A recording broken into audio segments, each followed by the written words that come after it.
Good evening, everyone. Welcome to Black Men Speak. I'm your co-host, the J.R. Stewart. And I'm your co-host, the Tommy D. Duncan III, otherwise known as TD3. It is Wednesday, February the 19th, 2025, Jim. And if it's Wednesday night, It's certainly Black Men Speak. And if you haven't already, go ahead and hit that like button to help us out with the algorithm. Hit the notification bell if you're here, so you'll be notified when new shows are uploaded to YouTube and other streaming platforms that we are on, which is every Wednesday at 9 p.m. when the show concludes. And Tom, we like to say that we missed you last week, so welcome back. And we also have another surprise for our guest tonight, for our watching, listening audience. We have a phone number that rings into the show. wait a minute. If I can pull it up.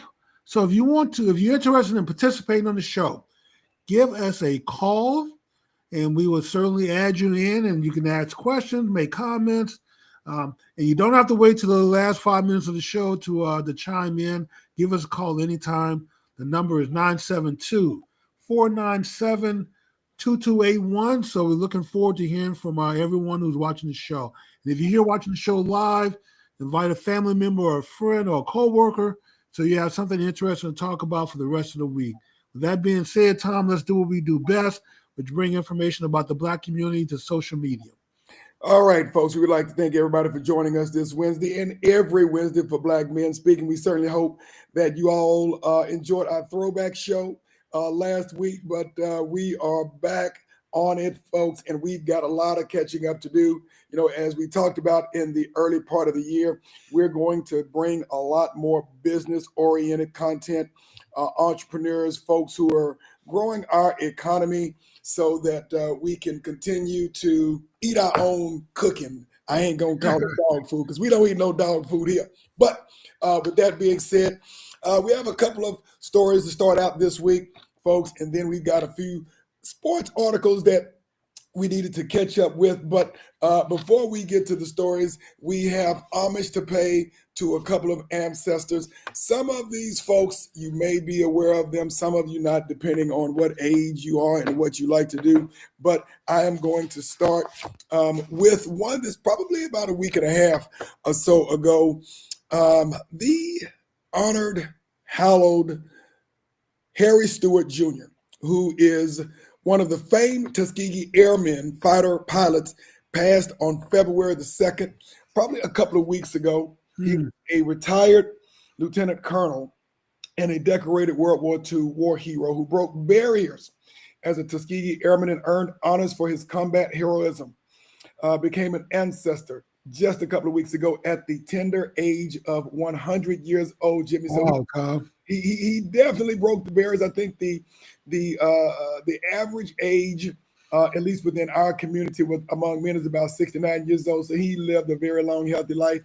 He was one of the last, if not the last, surviving combat pilot of the famed 332nd Fighter Group known as the Tuskegee Airmen, who were the nation's first African-American military pilot group.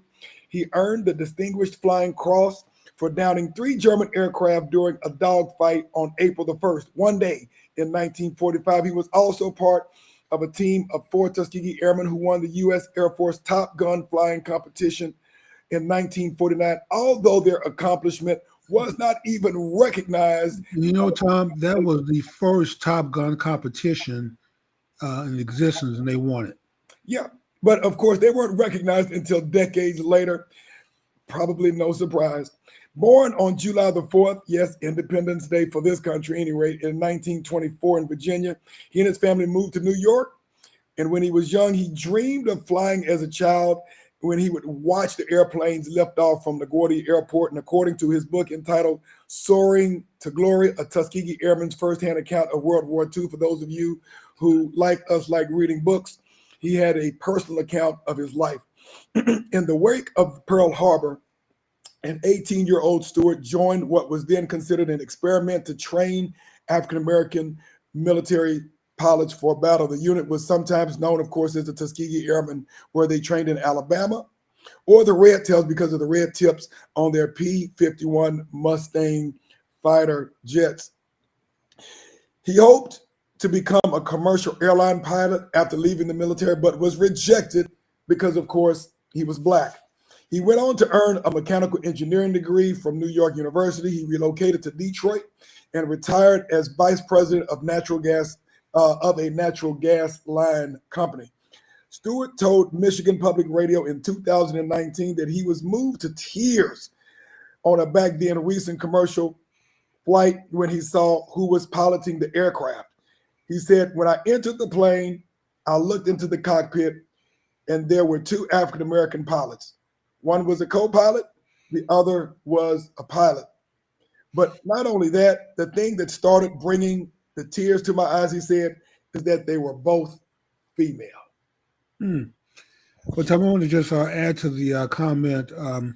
The Top Gun competition back then is just like it is today, reserved for the top pilots throughout our military branches. And just being selected to the Top Gun competition is an honor, which means you're the cream of the cream. But to come out victorious means that you're the champion of the cream, Tom. So this was a really big honor. I'm sorry that history kind of overlooked it, and they didn't really get to do that they deserve. But that's not going to stop us from recognizing their accomplishment and what they did and honoring their accomplishment. And what you're saying is correct, Jimmy. And they were the first champions of the Top Gun competition. And there is a movie or several movies under the Top Gun brand. People had no idea that these gentlemen were the first one to actually win the Top Gun competition. Well, Tom, that's also why the Red Tails had never lost a bomber, were heavily requested on bombing runs. The bombing groups would request them for escort because of their record of not losing bombers and being shot down by German fighter planes. So once again, Tom, we know that we have to, when we own our history, we got to make sure that we preserve it and tell it and retell it, even though others may not always recognize it. But we're not going to rely on others to be the managers of our history. So we're going to do our part, and I hope there are other homes out there doing their part to make sure that our history stays with us and intact. And our part is very simple: to own it, fund it, not have to ask or beg anybody else for what we know. Oh, no, we do what's begging, Tom. We're done with that. Exactly. So all that being said, we want to, of course, give our honors to the family of Mr. Stewart. We know this is a grave loss, not just to his family, but to our entire country. He was a living historical icon, just as all of the Tuskegee Airmen were. Yes. All right, we will go to our next honoree, which is Irv Gotti. A little bit of a younger gentleman. You probably may not know this face. He was a music executive producer and entrepreneur who passed and became an ancestor on February the 5th of this year. His name was Irv Gotti, but his full name was Irving Lorenzo, but they called him Irv Gotti, who helped launch music careers for Ashanti, DMX, and Ja Rule. Okay. The cause of death was related to complications from a stroke. From what we are told, the Grammy-winning producer is credited with the rise of several chart-topping R&B and hip-hop artists in the 90s and the 2000s, and has producer credits on songs such as the 1996 track "Can I Live" off Jay-Z's debut album, Reasonable Doubt. Following a successful stint working for Def Jam, where he signed DMX as an artist, the Queen's talent and his brother founded the Def Jam imprint Murder Inc. Records in 1998. The first album the label released was Ja Rule's debut album, Veni Vedi Vici, which went on to achieve platinum status and was followed by the rapper's triple platinum records, Rule 336 in 2000 and Pain in Love in 2021. Very young, only at the age of 54. Of course, we want to give shout outs and condolences to his family, and of course the music world for the loss. And of course, he will surely be missed, not just within his family, but within the music industry. And last but not least, this next gentleman, if you watch the movies, you may know this face. We're gonna show a now and then. Gene Grove Allen, artist and actor, just became an ancestor February the 12th, 2025. Best known for his being a member of the rap group Groove Be Chill, became an ancestor on February the 12th, 2022, at the tender age of 2026. I'm sorry, at the tender age of 62. He was widely recognized also for his roles in House Party. I don't know if you remember this, Jimmy, but I remember from House Party. yeah. I don't know if you remember, but when they were dancing in the house party, when they were dancing in the house, and he was talking to, he passed out trying to dance. Exactly, and he was yes, I remember. Exactly, it's like, why don't I just get those digits? Any rate, he died at his home in Maryland. Details about the cause of death have not been shared, though it is thought that it could be a result of a medical emergency. Raised in Long Island, New York, Allen started his time in the music industry back in the 80s by forming the first group known as the Uptown Crew. He would later splinter off with Daryl Chill Mitchell and DJ Bilal Miller to form the band most commonly recognized as Groove Be Chilled. He also appeared in movies, in the Tina Turner biopic classic What's Love Got to Do With It? And of course, Boomerang featuring Eddie Murphy. And in addition to that, Jimmy, he also put energy into charity work, spending time raising money to help military veterans and their families. Of course, I know you can appreciate that. He's also done a lot of work in spreading awareness and raising money for women's shelters. So again, we want to give our condolences and honors to the family of Gene Groove Allen, who we have lost at too early of an age, at the tender age of 62. So those are our honors for this week, Jimmy. And before we do that, we'll honor a couple of folks that we have on the chat line. We have Miss Audrey, cousin Audrey K, on the line. Good evening, and glad that you joined us this evening. We have Miss Tanya. Hey, y'all. Hey, y'all to you, too.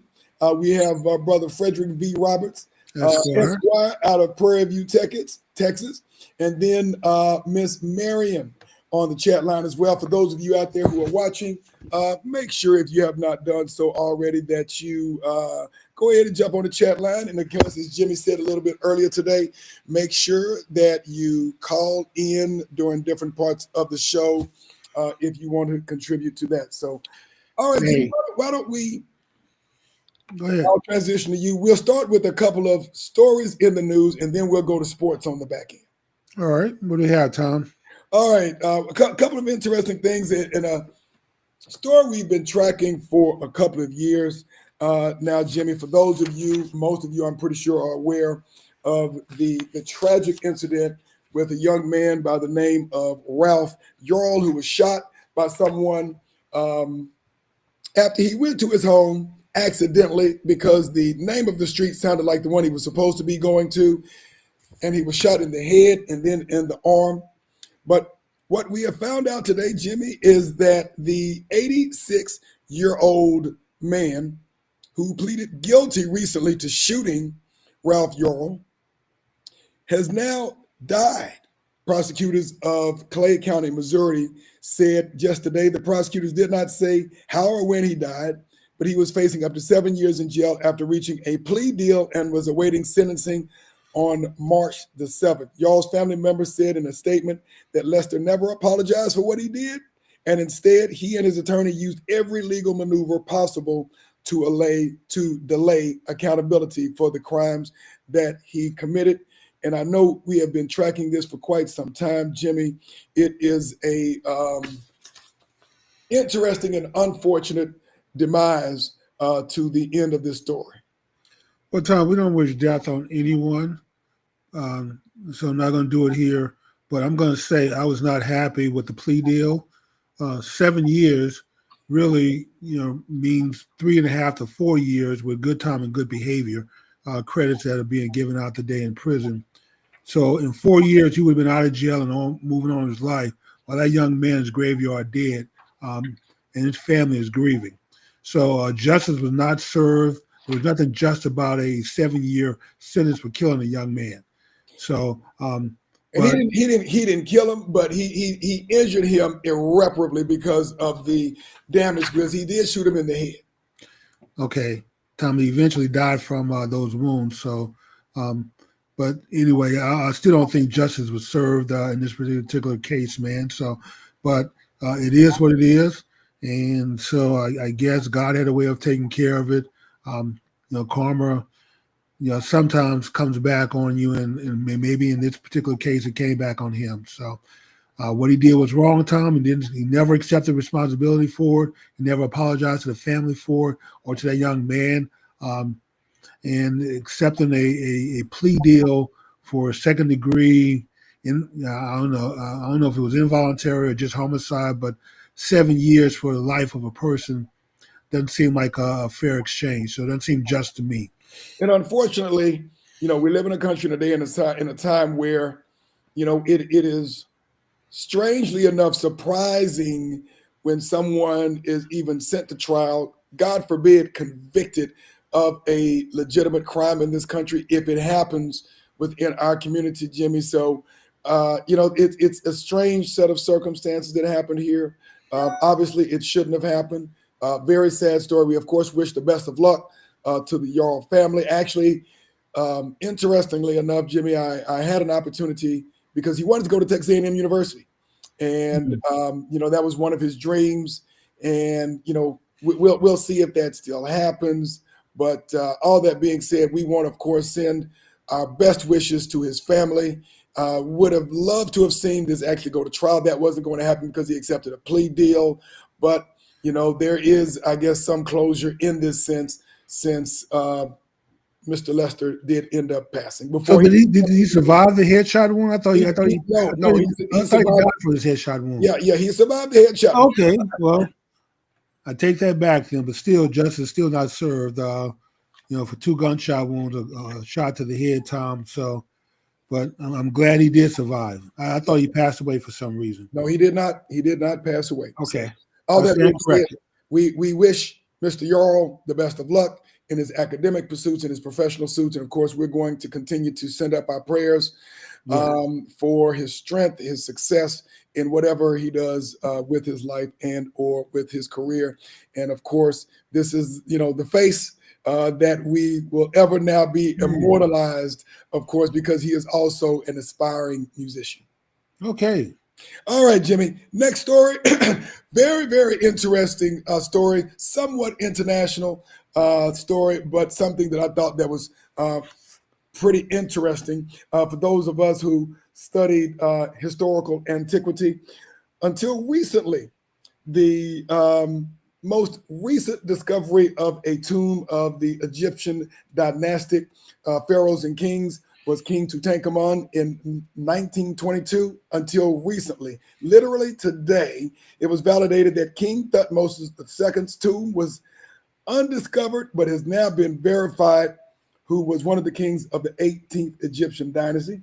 A British Egyptian team located it in the western valleys of the Theban necropolis near the city of Luxor.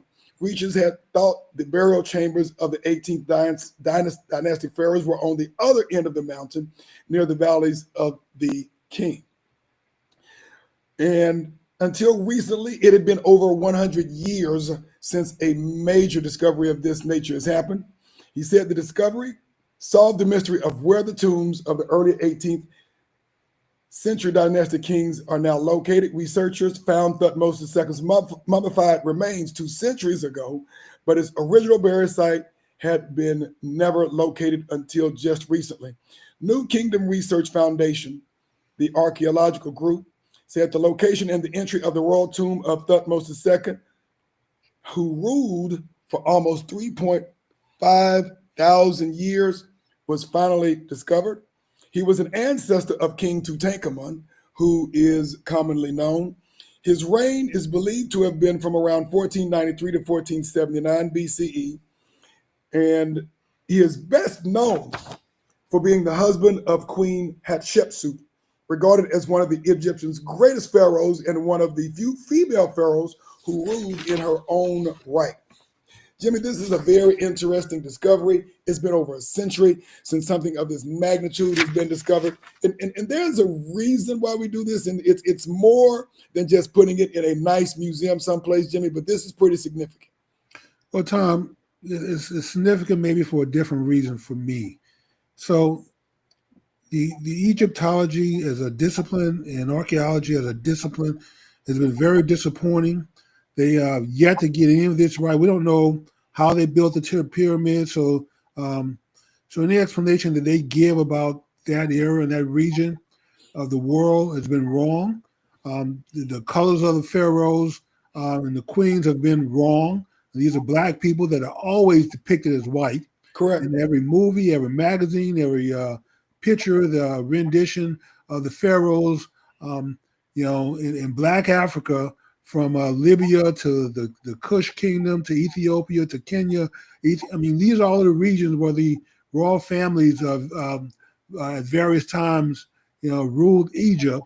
But yet, all the depictions of the pharaohs and their queens and children are always white. The other thing, Tom, is that you thought that the burial site was going to be in the Valley of the Kings, and it's in another region where pretty much where the queens are being buried. But once again, this is something you've got incorrect. You told us that the pyramids themselves were burial sites. Yet, not one damn body has ever been found in the damn pyramid. So this couldn't be burial sites. Some people, for as smart as they are and as much as they know, and as much money as they put into this, and put one big deceit to cover all this up and to hide the true identity, the nature, and of our history, man. So we need to stop listening to these people tell us what the stories is and start listening to our own ancestors who are there, who are closer to the ground. And if you ask the Kenyans and the Ethiopians and the folks from Sudan and Libya and the folks around that region what the history is, they come up with something totally different than these Egyptologists and archaeologists have come up with. Well, that again, and we know this is a very old story, is the expropriation of culture and history. And when you don't own your history, when you don't own the narrative of your culture, this is what happens. It's very simple, it's very clear, Jimmy, and that is why, to your earlier point, you cannot depend on somebody else to tell your story. I think there's an old story that says, until lions write their own story, the hunter will always have the glory and the honor. Very true. So this is very important, Jimmy, because it's more important than seeing these transcripts and these archaeological discoveries in museums, but you have to understand that. So Tom, can you put the picture back up once again? Which one? The one of the pharaoh. I think you showed it a couple of times. Are we talking about the bust or the mummy? The mummy. Now, realistic. That person look white to you. Come on. He doesn't, Jimmy. No, he doesn't. But and that's generally how the mummies of the pharaohs have been looked. The ones that we've been able to recover. And yet, once again, by the time we make it to the history book, and a picture is drawn, and someone is painting, the image has somehow been bleached white. Tom, you would think these folks are from Norway somewhere, Denmark, Finland, someplace where there's damn near no sun at all whatsoever, and everybody's pale white. Well, Jimmy, when somebody else is writing a story, then they get to call the tune and the color in this case. And so, again, as we restate, you have to fund your own history. You have to fund your own story if you're going to get it right. And like I said, just keep in mind that no matter how many times they tell you that these folks, Egyptians and the pharaohs and all the ruling families that ruled Egypt were white, don't believe them. Do not believe them. They were all black folks. Yeah. Absolutely. So it was an interesting story, and this is the team that found it. This is the team that found it, Jimmy, and of course there are a couple of folks who are not from there, kind of in the middle. But if you look at all the folks who are from that area, from that region, of course they've gotten lighter over time because of the miscegenation. It's kind of clear what these folks probably looked like.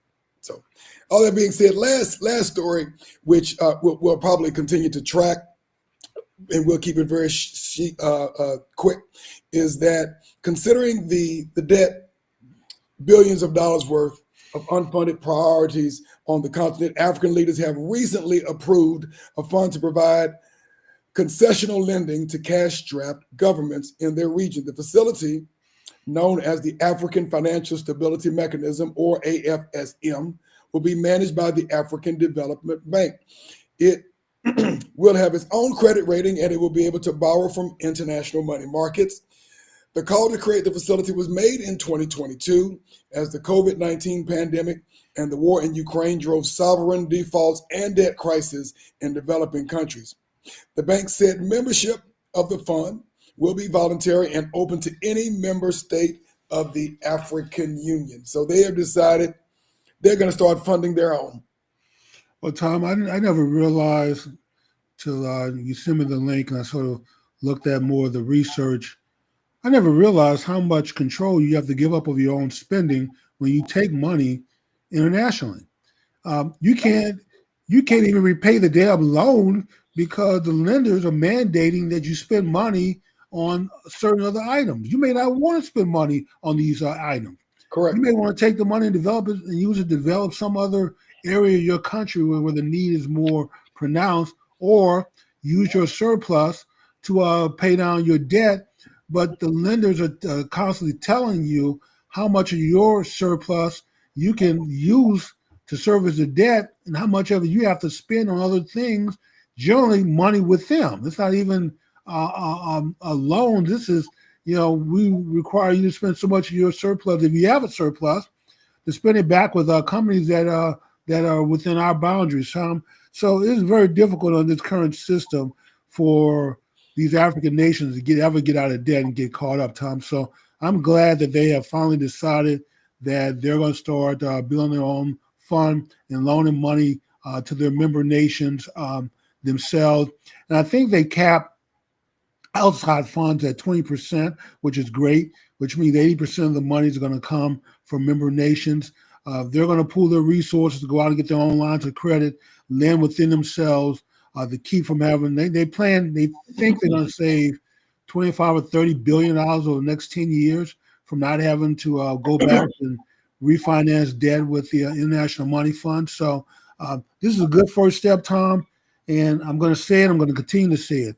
For people of color around the world, you need to find a way to come together and pool your own resources to do the same. So you cannot continue to depend on other people's systems and to treat you fairly, to loan money to you, to give you lines of credit when it's their money and you're not putting very much into the pot. So if you put it into your own pot, then you get to decide what the rules are. And that's what we need to do, Tom. We need to have our own pot to start borrowing from.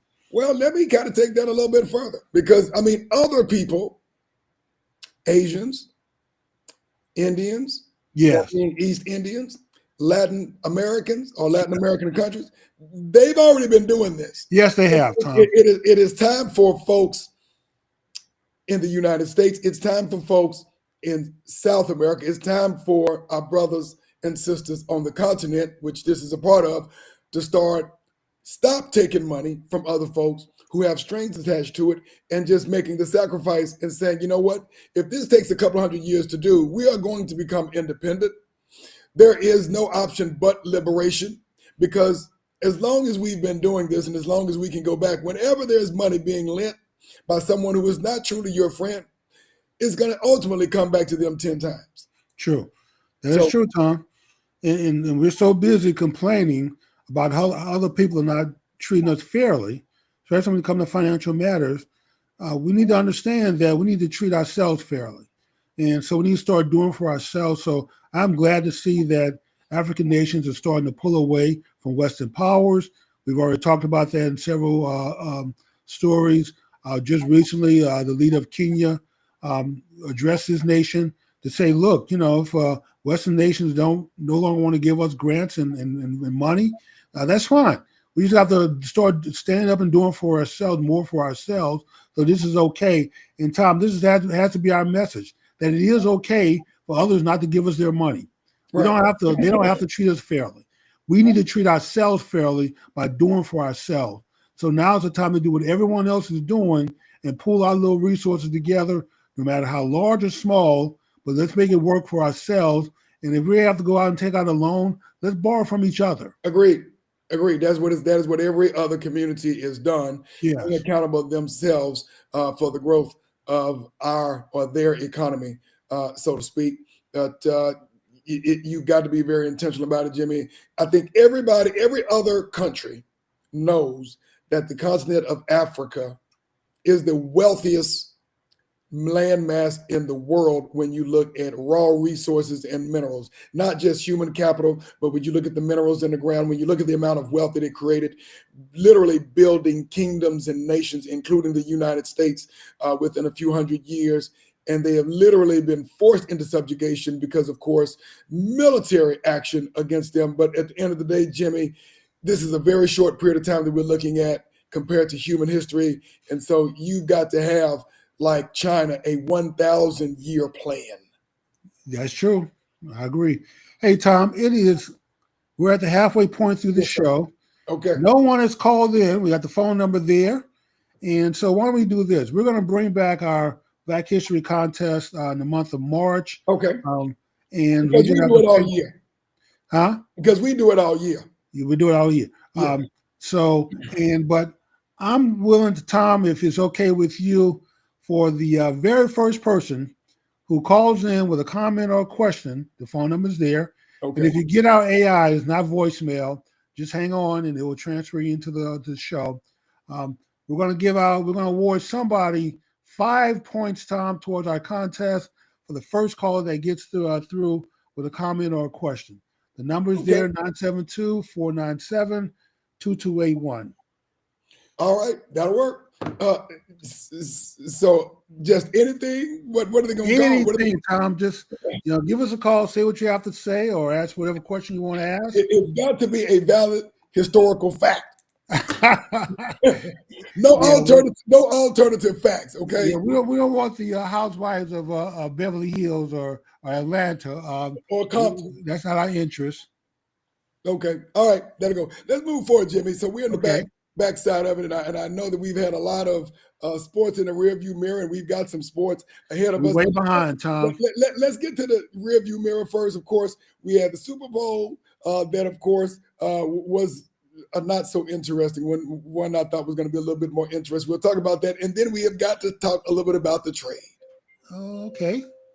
So let's. All right, caller, state your name. Gregory Harrington. Oh, Brother Harrison. Yes, sir. What's your question or comment for us? What do you have for us? I'm going to do the question for the. I was going to talk about the All-Star game. I know you had a highlight of the. I can barely hear.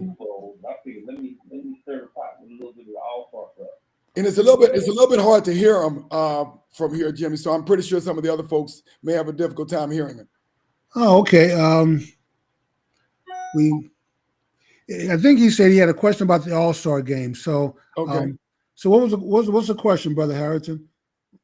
Or your comment about the All-Star game? Mine was actually going to be less of a question, but more of a conversation that centers around the format of game itself. The format, okay. Yeah. So I thought it went well also. I didn't particularly like the format, but I do understand. So his comment, Tom, is that he had a question about the format and wanted us to kind of talk about the format. And why don't we do this? You can maybe explain it because, again, for those who are listening, I can hear him in the background, but it's kind of hard hearing him clearly. So you may be able to explain for those who did not watch the All-Star game, what the format is, what the transition is, and why it's significant. Okay. And so whenever you break it up like this, now you have all of those guys getting real minutes, even though it's not a full game, but at least they're playing hard through the entire time that they're playing. And so they still get a little razzle dazzle, but it makes it interesting because of the way that they separated the teams. Y'all get international guys as well as some of the other ones right in the middle of their career. So I thought it went well. It was very entertaining. They hooped, and of course, I don't want them to get out there and hurt themselves. But I thought it was pretty well done.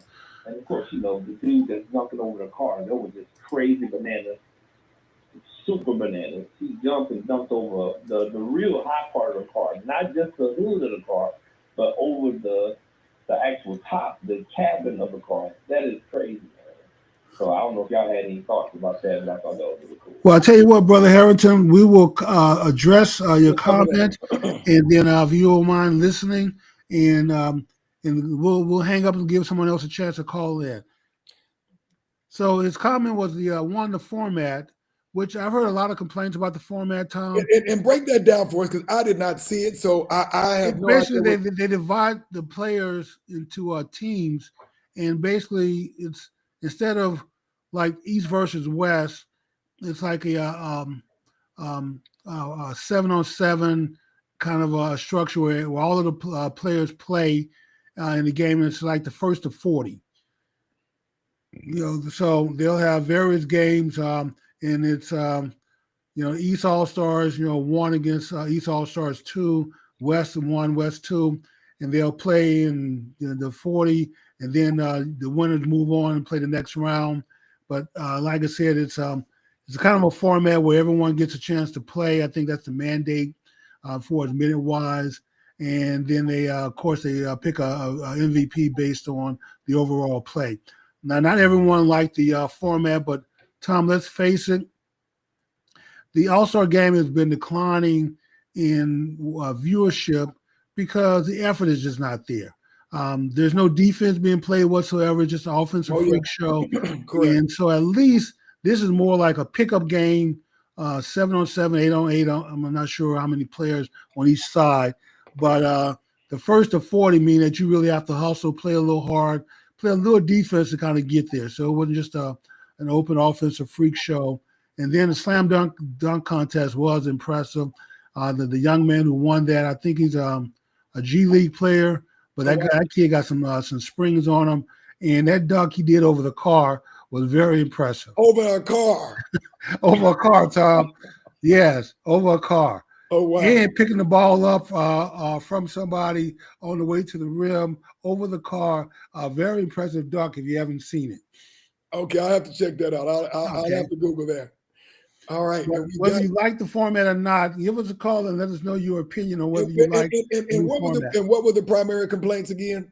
I mean, normally you have like the East against the West. Correct. It's like 15-on-15, and the coach would sort of pick various players to go in and out, and it's more divided into like a pickup game now. 7-on-7 or 8-on-8 or something like that, some number, but it's a small number of players that's playing. And it's the first to 40 wins the game and move on. So it's like a little tournament style. Gotcha. Okay. Well, that's interesting. I didn't see it. I'll have to check it out. I do remember they're seeing something about some folks who just weren't that crazy about the format of it. But, you can't please everybody, Jim. We got a couple We got to do something to mix it up. Right. Try to make it interesting. So if you lose in viewership, you can continue to do the same thing and continue to lose viewership, or you can try to mix it up and do something different. And whether you like it or not, at least people are talking about it. This is true. Got a couple of things on the chat line I want to acknowledge. Miss Marion said, my DNA linked my bloodline to Ramses III. So we got to start calling her Queen Square. But she I guess she did a DNA test, and her bloodline was linked to Ramses III. She also said, were not there 2 Black inventors of the aircraft or flight before the Wright brothers? Actually, Jimmy, and I know that you're kind of a historical buff as well. I do remember seeing that as well. So, even though Orville and Wilbur Wright got the credit for it, yes, there were 2 Black scientists, inventors who did actually do that prior to the Wright brothers. Of course, they're going to take the credit for it. That's true, Tom. We got Miss Celia on the line. She says, what are thoughts of the New York Stock Exchange opening an office in Dallas? And I was not aware of that. Were you aware of that, Jimmy? No, I wasn't. Yeah, so she's saying that the New York Stock Exchange is opening an office in Dallas. We're going to definitely have to check that out and bring that back. Let me see. We got Mr. Gregory said it was still 5-on-5 on the court, but yes, they had more teams. Each team was still about 7 to 8 players each, single elimination bracket. And Miss Marion said she's laughing at calling her Queen Square. All right. Well, I think moving the opening an office here in Dallas, Tom, is probably a good first step to probably move the whole damn exchange from New York to Texas. So maybe that's a good opening volley, man. I'm pretty sure the regulations and the taxes in New York versus what they are here in Texas, and the gifts and all the giveaways that we would give to get any of those exchange moved to Texas would be massive. So hopefully that's an opening volley for the S&P, the Dow Jones, or the one of the exchange, the New York exchange, maybe change the Texas exchange to get them to move. Gotcha. And maybe I'll say Queen Marion as opposed to Queen's Gary, because all the other queens were called by their first, so we'll start calling her Queen Marion. Let's get to Mary. football, Jimmy, because I'm surprised because I know you don't really watch football after the Cowboys are out, if they're out. So let's talk a little bit about the Super Bowl, and then we'll talk about the trade. Those damn chicken heads, man, in Philadelphia, the behavior afterwards, parade, turning over cars. I did not see that. I did not see the parades. Look, it was an embarrassment. I mean, so was it that bad, Jimmy? Huh? Was it that bad? It was that bad. The Philadelphia chicken heads, man, for all the destruction. This is how they act. They don't know how to act, how to be champions. You know, I mean, it used to be called the City of Champions for all the championships that they were winning in baseball and hockey and basketball. But this was not very brotherly love. The behavior was not very brotherly, and there wasn't something that was necessarily commensurate with being a city of champions. I mean, this was an embarrassment for the city of Philadelphia. So until they get their act together, Tom, they are the Philadelphia chicken heads for me. I refuse to call I will say this, with of course, the celebrations aside, I will say the game was very lopsided. Philadelphia clearly had the best team. Kansas City had been figuring out how to win all year, crippled, not really having a stable front line, and it finally caught up with them because Philadelphia, if you look at it on all sides of the team, you cannot count Patrick Mahomes and Andy Reid in terms of out scheming, but Philadelphia was just too much for Kansas City. Turnovers, Tom, killed them. Yeah, you are right, and I believe if I recall, Patrick Mahomes was sacked maybe 9 times. I know 6 by the third quarter, so it was a record number of sacks that he had to deal with. And then Tom, that they were just getting it done with their front four. It wasn't like they were blitzing, having to bring in extra pass rushers. I mean, they basically got it done with their front four, which means they would drop everybody back off in the coverage. I would make the coverage tight. And Kansas City is not a great running team, Tom. So once they got behind and were forced to pass, exactly. Then they could just unleash the pass rush at that point. So I thought it was a good game. I stopped watching after about the third quarter. I didn't watch I didn't watch the rest of it because I didn't think there was anything Kansas City was going to be able to do at that point.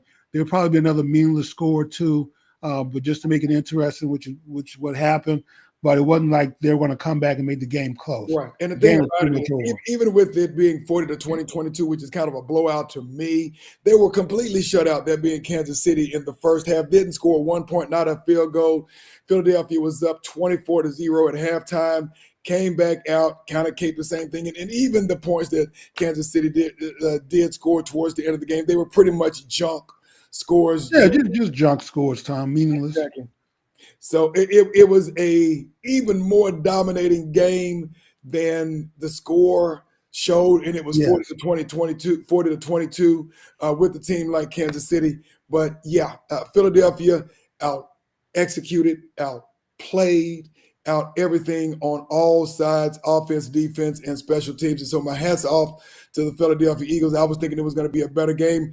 I really didn't have a dog in this hunt.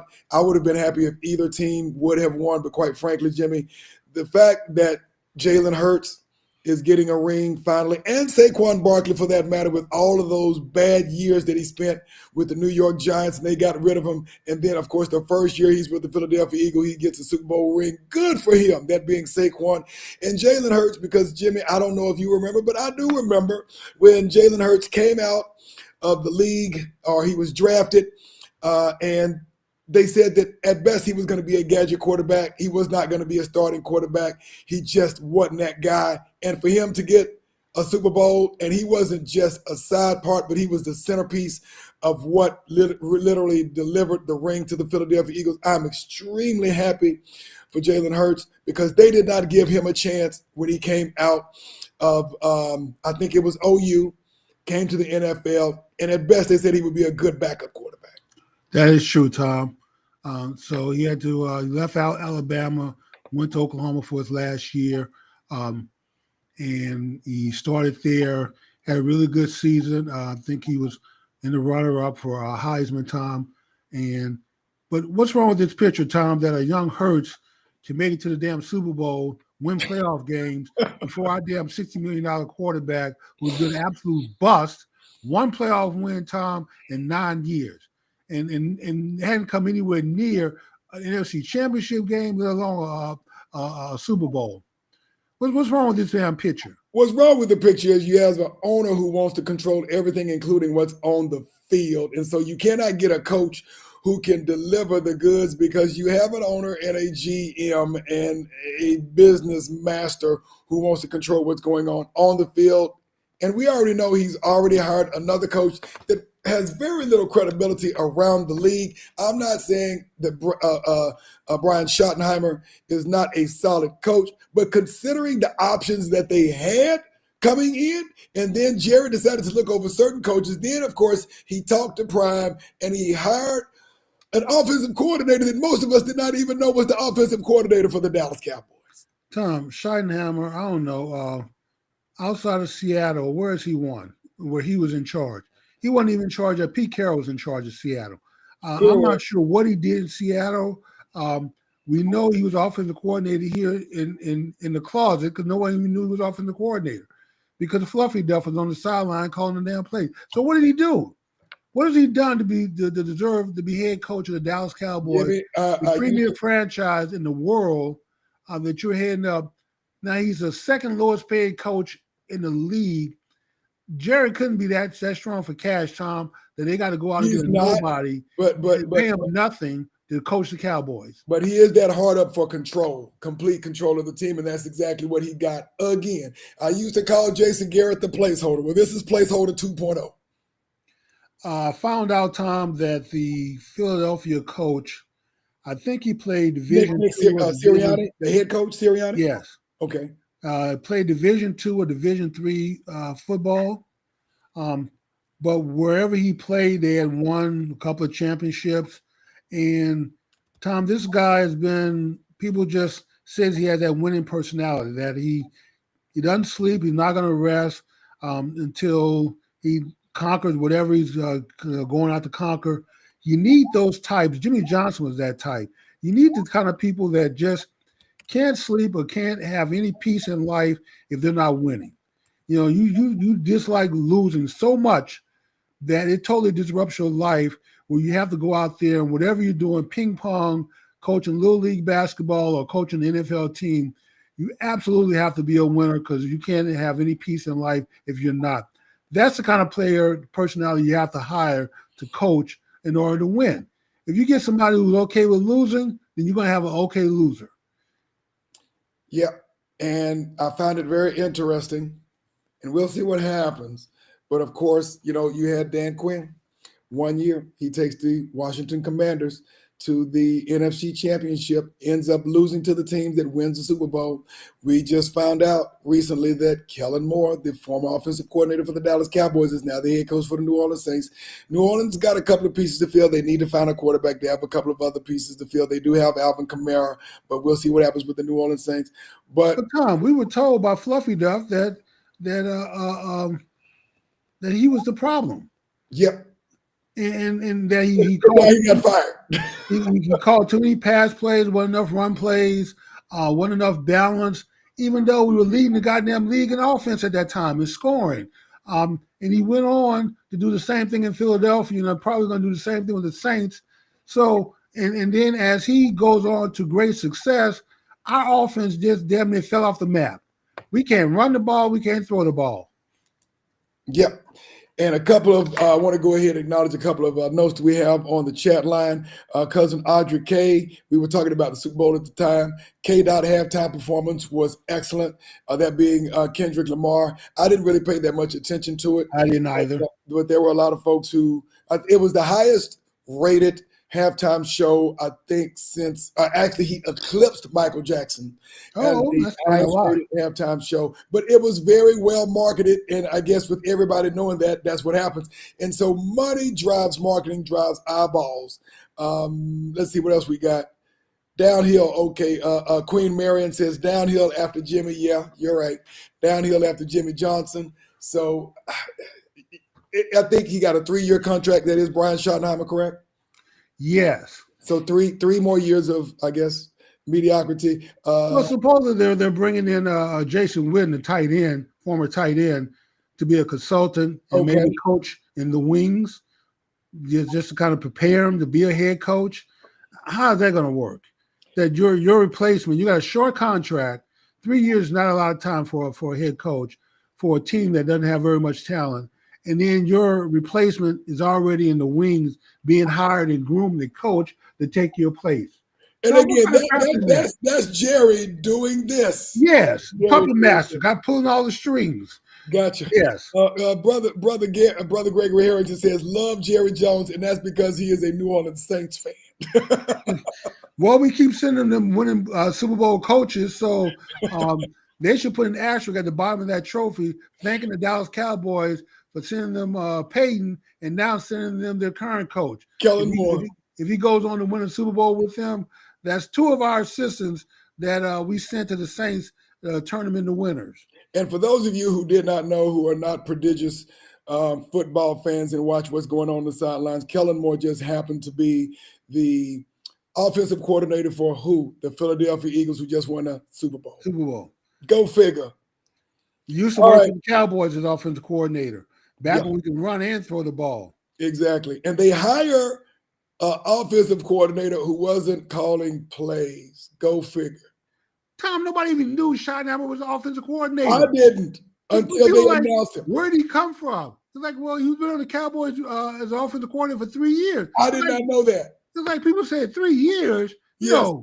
You had to go out and Google it to find out. Oh, okay. I guess officially he was an offensive coordinator. Nobody knew, Tom. It was the best kept secret in the league. How the hell you coordinator for 3 goddamn years and nobody knows? On the Cowboys. Jimmy, for the Dallas Cowboys the Dallas Cowboys, nobody knows you the coordinator. How's that happen? You ain't doing very much. That's how that happens. You ain't doing very much. Well, Schottenheimer hasn't really done anything since Seattle. They know he's been with the Cowboys as OC. The Cowboys? Yeah, with the Cowboys. I had to go look it up myself because I couldn't believe it either. Yep. Absolutely crazy. 3 more years of placeholder. All right, Jimmy, let's get to our last story. We got about 7 minutes. The trade, probably the most, we'll see if it is significant trade in the NBA. But of course, everybody has known for about a week and a half now that the Dallas Mavericks traded Luka Doncic to the Lakers.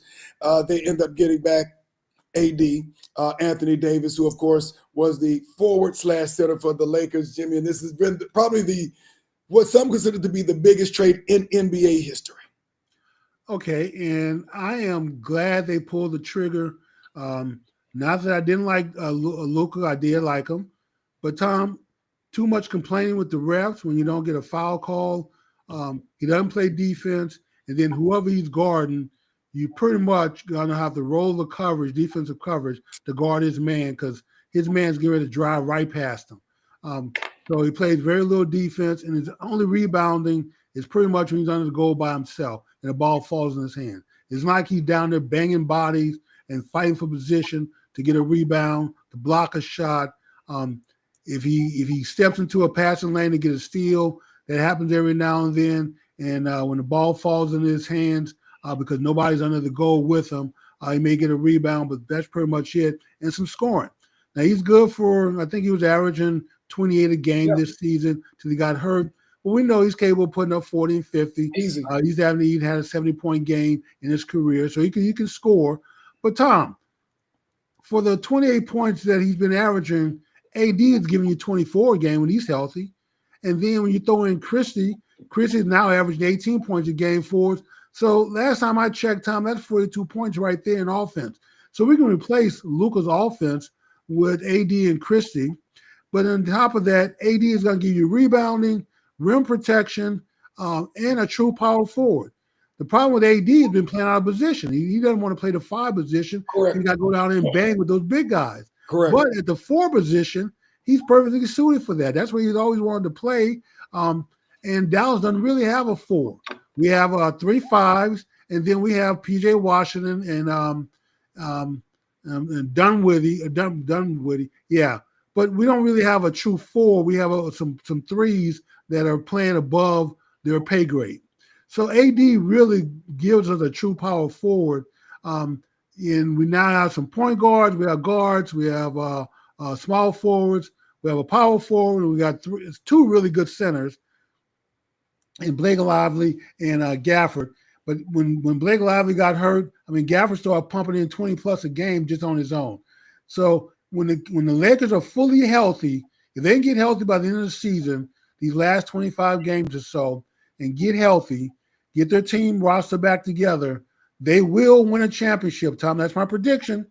I'm 99.99% correct. This year. Okay. This year, we're going to win a championship if we get healthy. Well, health is a pretty tricky factor, Jimmy. And if I recall, in AD's first game, he bent over and pulled a groin muscle. Yes, he did, Tom. It was a non-contact injury. Yeah, it's a non-contact injury, Tom. He's been plagued with that for a while. He may need to have surgery. Hopefully, they can heal it up and get him through the rest of the damn season, get him healed up. And then after the season, go ahead and have whatever surgery you have to have on it to fully heal it. But I like the trade, Tom, because I'm always saying that you need to trade players when their value is maxed out. Don't wait till they're over the hill. Don't wait, because if you had given Luka a 5-year, $350 million extension, Tom, nobody's going to pick that contract up for a guy who doesn't play defense and can't rebound. This is the problem, though, Jimmy. You trade someone.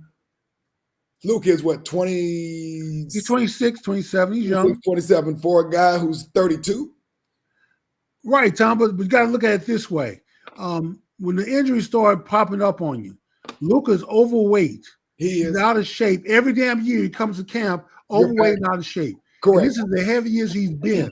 And so we already know when you look at people who are basketball people, which the Mavericks have a bunch of them, they understand how longevity works in this league. You got to be a LeBron. You got to be a player that takes care of yourself, eat healthy, stay in shape year round. You know, what is LeBron, 40, 42? Yeah, I don't know. He's in his early 40s. You know, but he's still playing at a very high level. He's still playing at a very high level. Luka's starting to come in overweight, still overweight. 300, I think he was, 280 pounds? Yeah, this is the heaviest he's been, and he's starting to get injury. He's starting to get injured.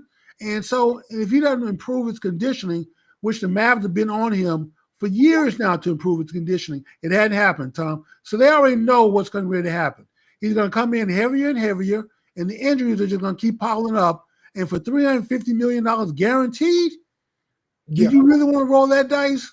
I would say I would tend to agree with you on that. I don't watch basketball until the playoffs, but one thing, all of what you said is correct, and so I will not repeat that. But the one thing that I will tell you, he is a generational talent. He is a top 3 player in the league. But I will say this: when you have a guy who is supposed to be the face of the league, at one point in time, it was Michael Jordan. At one point in time, it was Magic Johnson. At one point in time, of course, it has been LeBron James up until very recently. When it comes to being prepared, when you come to the season in shape, ready to go, when it comes to what you're doing on the court, otherwise leading your teammates by example, that is the one thing that probably stands out the most. Luka is one of the best players in the league. However, when I look at the example that he sets for other teammates, many of them young teammates, that is kind of my rub. I think, again, he is one of the best players in the league. The question is the influence over time that he has on other people, and are the Mavericks prepared to invest that much money into someone who is really not one of the best scorers in the league. Exactly. Overall, he doesn't have very good defense. He doesn't play good position. And he's not a good rebounder. Correct. So this has been the most defense he's played this year. And once again, making a little bit of extra effort to play some defense, to rebound more, to get him more involved has led to injuries. This is the most injuries he's had this year. These are the most games he's missed. And you got to decide for that kind of money, is it going to get better or is it going to get worse as he gets older? And if you look at the generational talents, MJ, Magic, LeBron, you've never had to talk to them about conditioning, weight. Exactly. You've never, now, yeah, of course, they're going to complain about not getting this call, that call, but they're not on the other side of the court while everybody else is down there. Yeah, they're not in front of the refs complaining while the rest of your team is playing 4-on-5. They may complain afterwards, after there's a timeout or something. There's a game break to go talk to the refs, the lobby or something, but they're going to continue to play. Michael Jordan was chiseled like a basketball god. LeBron James, even at 40-something, still playing at a high level. Kobe. But this is a guy who maintains, works out year-round, watches what he eats, top condition, just like Brady did for football. So these people who are sports managers understand that as you get older and you don't manage your weight and conditioning, the injuries are just going to keep stacking up. This is a hard damn league, 80-some games, plus all of the preseason, playing the Olympics. They didn't play year-round. You don't get very much time off. And so the injuries are only going to continue to get worse if Luka doesn't turn this thing around. So but now this is somebody else's problem. Let him go to L.A. And maybe LeBron and his regimen rubs off on Luka and it's better for him. But there's nobody on Dallas to do that for Luka. Tom, his teammates complained about him complaining and how it was hurting the damn team when we're having to play 4-on-5. We have to play 4-on-5 anyway, but at least if you come down court, you can help out. But when you don't even make it down court, because you complaining to the ref, we're stuck playing 4-on-5. And no matter how much they complain about it, how much the coach complained about it, how much management complained about it, he stopped every now and then, but then he would bring it right back.